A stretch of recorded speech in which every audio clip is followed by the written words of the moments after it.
Onward اگر آپ پڑھنا شروع کریں گے تو اللہ تبارک و تعالی نے علماء سو کی مثال جو ہے کتے کی سی دی ہے.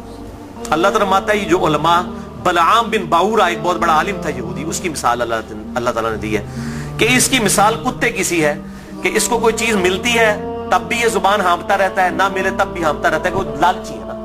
یعنی کتے کا کام یہ ہے کہ وہ لالچ میں زبان باہر نکال کے رکھے، چاہے پیٹ بھرا ہوا ہو یا نہ ہو. علماء کی مثال اللہ تعالیٰ نے کتے کی دی ہے قرآن حکیم کے اندر. آپ اندازہ کریں کتنی سخت مثال ہے. ہم بھی یہ بات کرتے ہیں، پنجابی ایک محاورہ ہے کتی چورا نہ رلی ہے، سنے ہیں نا. یعنی چور سے بچانے کے لیے، گھر کی حفاظت کے لیے کتا رکھا جاتا ہے.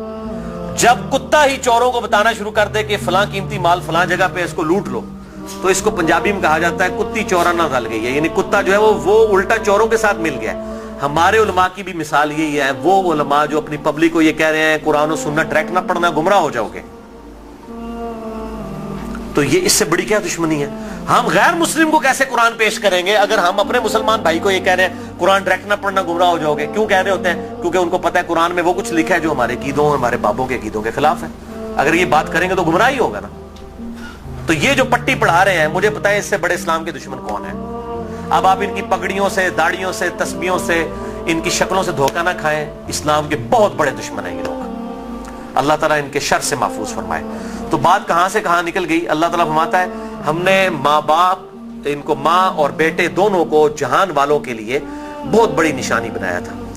ان ھذہ امتکم امۃ واحدہ، اے نبیوں کے ماننے والوں یہ سب کی سب امتیں، تمام نبیوں کے پیروکار اور انبیاء کی تعلیمات ایک ہی تھی. وَأَنَا رَبُّكُمْ فَاعْبُدُونَ، اور میں تمہارا رب ہوں پس میری ہی عبادت کرو. یعنی عیسیٰ، موسیٰ، ابراہیم، نوح علیہم السلام اور محمد رسول اللہ صلی اللہ علیہ وسلم یہ ایک ہی درخت کی شاخیں ہیں، ایک ہی درخت کے پھل ہیں. یہ کوئی ڈیفرنٹ تعلیمات نہیں ہے، بنیادی عقائد سیم ہے. ہاں وقت کے ساتھ ساتھ اللہ تعالیٰ نے شریعت کے اندر کچھ تبدیلی کی، لیکن بنیادی عقیدہ توحید سب کا سب ایک، اور وہی اللہ تعالیٰ نے بات کر دی. وَأَنَا رَبُّكُمْ، اور میں ہوں تمہارا رب، فَاعْبُدُونَ، پس میری عبادت کرو. وَتَقَطَّعُوا أَمْرَهُمْ بَيْنَهُمْ، مگر لوگوں نے پارا پارا کر دیا آپس میں دین کو. کُلٌّ إِلَيْنَا رَاجِعُونَ، سب کے سب کو لوٹ کر ہمارے پاس آنا ہے. اللہ تعالیٰ فرماتا ہے ہم نے ایک دین دیا تھا لیکن لوگوں نے فرقے بنا لیے. ایک تو یہ انبیاء کے نام پر یہ تقسیمیں ہوئی، اور بعد میں پھر نبیوں کے ماننے والوں میں بھی بزرگوں کے نام پہ تقسیمیں ہو گئی. یعنی آج عیسائی، یہودی اور مسلمز نبیوں کے نام کے اوپر اپنے آپ کو ڈیوائیڈ کیا ہوا ہے نا، حالانکہ تعلیمات ایک ہے. اور ہم کیوں اپنے آپ کو بہتر سمجھتے ہیں؟ ہم کسی نبی کا ڈینائی نہیں کرتے. لا نفرق بین احد من رسلی، ہم ایمان لانے میں کسی نبی میں فرق نہیں کرتے. لیکن یہودیوں کو دیکھیں، حضرت عیسیٰ کا انکار کرتے ہیں، محمد رسول اللہ کا انکار کرتے ہیں صلی اللہ علیہ وسلم. عیسائیوں کو دیکھیں، حضرت موسیٰ کو بھی مان رہے ہیں، حضرت عیسیٰ کو بھی مان رہے ہیں، ہمارے نبی کا انکار کر رہے ہیں. تو انہوں نے اپنی پگڈنڈی الگ کر لی ہے. اور ہمیں کیا تعلیم دی گئی کہ ہم عیسیٰ علیہ السلام کو بھی ویسا ہی پیغمبر مانتے ہیں جس طرح کہ اپنے محبوب صلی اللہ علیہ وسلم کو مانتے ہیں. ہمارے نزدیک نبی صلی اللہ علیہ وسلم کا انکار کرنے والا بھی ویسے ہی کافر ہے جس طرح کسی ایک پیغمبر کا انکار کرنے والا کافر ہے. سیم یہ اللہ تعالیٰ نے. لیکن پھر امت کے اندر کیا ہوا؟ نبی صلی اللہ علیہ وسلم تو چلے گئے، اور آپ صلی اللہ علیہ وسلم کے بعد وقت جب گزرتا گیا، لوگوں نے اپنے بزرگوں، بابوں کے نام کے اوپر فرقے کھڑے کرنا شروع کر دی. اس میں بزرگوں کا قصور نہیں تھا. یعنی امام حنیفہ، امام شافعی، امام احمد بن حنبل، امام مالک رحمہم اللہ اجمعین علیہم السلام رضی اللہ عنہم اجمعین، ان کا کوئی قصور نہیں ہے. انہوں نے کہیں نہیں کہا کہ ہمارے ناموں کے اوپر آپ فرقے بنائیں، اپنے ہمارے ناموں کے اوپر چیزوں کو ڈیوائیڈ کر دیں. ان کی کہیں یہ تعلیمات نہیں تھی. ان کی تعلیمات تو یہ تھی کہ اللہ اور اس کے محبوب صلی اللہ علیہ وسلم کو فالو کیا جائے، اللہ اور اس کے محبوب صلی اللہ علیہ وسلم کی تعلیمات کو لے کر چلا جائے. انہوں نے کہیں نہیں کہا کہ ہمارے ناموں کے اوپر آپ فرقے بنا لیں.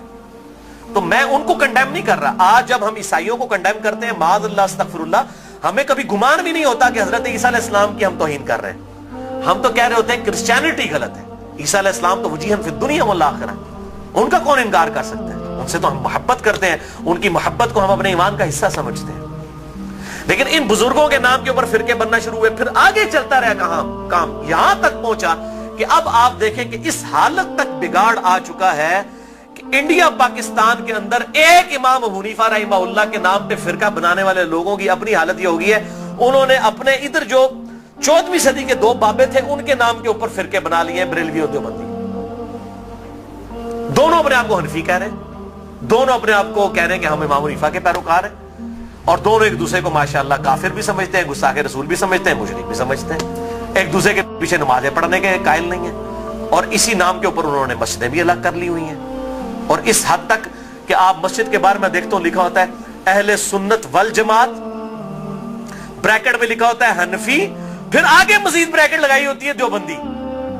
یعنی آپ دیکھیں کہ کس لیول تک ڈیوائیڈ کر دیا، کس لیول تک ڈیوائیڈ کر دیا امت کو. تھوڑا آگے ہو جائے، آگے ہو جائے، آگے ہو جائے. اور میں حیران ہوتا ہوں کہ انڈیا کے 2 شہروں کی بنیاد کے اوپر امت کو ڈیوائیڈ کر دیا. یہ دیوبند اور بریلی انڈیا کے 2 شہر ہیں، اس کے نام کے اوپر ڈویژن کر دی ہوئی ہے. یہی حال اہل حدیث کا ہے. کبھی اپنے آپ کو اہل حدیث کہیں گے، کبھی سلفی کہیں گے، کبھی کہیں گے غربا اہل حدیث، کبھی کچھ. کس لیول تک بگاڑ آ گیا. حتیٰ کہ اگر آپ اب یورپ میں چلے جائیں تو وہاں 2 فرقے بن چکے ہیں، اہل حدیث اور سلفی. اور سلفیوں میں بھی 2 ہیں، ایک تقلیدی سلفی ہیں اور ایک غیر مقلد سلفی ہیں. اور ابھی ایک اور شوشہ چھوڑا ہے مدخلی. یہ ایک اور فرقہ جو ہے وہ عرب کے اندر نکلا ہے، جو کہ اپنے علاوہ سب کو کہتا ہے کہ یہ اہل حدیث سے خارج ہیں، ہم کوئی بہت بڑے اہل حدیث ہیں. یہی ہوتا ہے میرے بھائیوں، جب یہ پارٹی بازی شروع ہوتی ہے نا، اس کا انجام یہی ہوتا ہے. خدا کے لیے اس طرف واپس آ جائیں جہاں ہمارے محبوب صلی اللہ علیہ وسلم ہمیں چھوڑ کر گئے تھے. ہوا سماکم المسلمین من قبل وفی ھذا. اللہ کے پیغمبر ابراہیم علیہ السلام نے اس قرآن کے نزول سے پہلے تمہارا نام مسلم رکھ دیا تھا، اور اس کتاب میں وفی ھذا اللہ نے بھی انڈورس کر دیا اپنے آپ کو مسلمان کو. کیوں اپنے آپ کو ڈیوائیڈ کرتے ہو؟ کس لیول تک ڈویژن کرو گے؟ پہلے کہتے تھے جی اگر ہم سنی شیعہ کی ڈویژن نہیں کریں گے تو پتہ کیسے چلے گا. چلو جی وہاں بھی مسئلہ حل ہوا. پھر آگے گئے جی نہیں اگر ہم حنفی شافی مالکی حنبلی اہل حدیث نہیں کریں گے پتہ کیسے چلے گا. چلو وہاں بھی مسئلہ حل ہو گیا. پھر آگے کہ نہیں جی اہل حدیث میں بھی اتنی پارٹیاں تھیں تو ہم سلفی کہیں گے تو تب پتہ چلے گا. میرے بھائی یہ جتنی دمیں لگائی ہوئی ہیں نا، میں ان کو دمیں کہتا ہوں، یہ آپ دمیں لگاتے چلے جائیں، اس کی کوئی اینڈ نہیں ہے، سوائے اس کے کہ امام مالک رحمہ اللہ کا قول ہے، وہ فرمایا کرتے تھے اس امت کے آخری حصے کی بھی ہدایت ویسے ہی ہوگی جس طرح کے ابتدا کے حصے کی ہوئی تھی. صحابہ کرام علیہم رضوان، اہل بیت، بریلوی، دیوبندی، اہل حدیث، شیعہ، اہل سنت اس تفریق سے بہت بالا تھے. آج بھی الحمدللہ وہ مسلمان اس پیٹرن کے اوپر. مجھے کہتے ہیں لوگ جی وہ آپ کس فرقے سے ہیں؟ میں کہتا ہوں جی میں اس گروہ میں شامل ہوں. فرقہ تو ہے ہی اسلام میں حرام. ٹھیک ہے، اللہ تعالیٰ نے واضح طور پہ فرما دیا ہے کہ ان الذين فرقوا دينهم وكانوا شيعا لست منهم في شيء. اے نبی جنہوں نے دین میں فرقے بنائے اور اپنے آپ کو گروہوں میں بانٹ لیا، آپ کا ان سے کوئی تعلق ہی نہیں ہے. سورۃ الانعام آیت نمبر 159. اس طریقے سورہ آل عمران کے اندر ہے واعتصموا بحبل اللہ جميعا ولا تفرقوا. اللہ کی رسی یعنی قرآن کو، صحیح مسلم میں آتا ہے غدیر خم کی حدیث میں کہ یہ قرآن ہے اللہ کی رسی، اس کو مضبوطی سے پکڑ لو، فرقوں میں مت بٹو. پھر پوچھ رہے ہوتے ہیں فرقہ کون سا ہے، تو میں پھر آخر میں تنگ آ کے کہتا ہوں میرے بھائی میرا وہی گروہ ہے جو صحابہ کرام کا تھا. اگر صحابہ بریلوی تھے تو میں بریلوی ہوں، اگر صحابہ دیوبندی تھے تو میں دیوبندی ہوں، اگر صحابہ اہل حدیث تھے تو میں اہل حدیث ہوں، اگر وہ شیعہ تھے تو میں شیعہ ہوں. وہ کہتے ہیں نہیں جی صحابہ تے مسلمان ہی سن، لیکن ہون لوڑ پیندی ہے. تو میں کہتا ہوں میرے بھائی آج ضرورت کس طرح پڑ رہی ہے؟ اگر آج ضرورت پڑ رہی ہے تو نبی صلی اللہ علیہ وسلم کا کام تھا یہ امت کو بتا کے جاتے کہ میرے بعد یہ ہوگا تو جو اس فرقے کا نام ہوگا وہ صحیح ہوگا. بتائیں. صرف ایک بات آپ نے فرمائی، الجماعہ کو پکڑ لینا، امت کی مین سٹریم کو. اور میں آپ کو بتاؤں امت کی مین سٹریم جو ہے نا، عام مسلمان، وہ فرقہ واریت سے بالکل لا تعلق ہو چکا ہے. اور خصوصاً ابھی جو نیو مسلم ہے وہ اپنے آپ کو مسلمان محسوس کرنے میں ہی فخر محسوس کرتے ہیں الحمدللہ. تو اللہ تعالی ہمیں توحید پر بھی کاربند رکھے اور توہین رسالت سے بھی بچائے.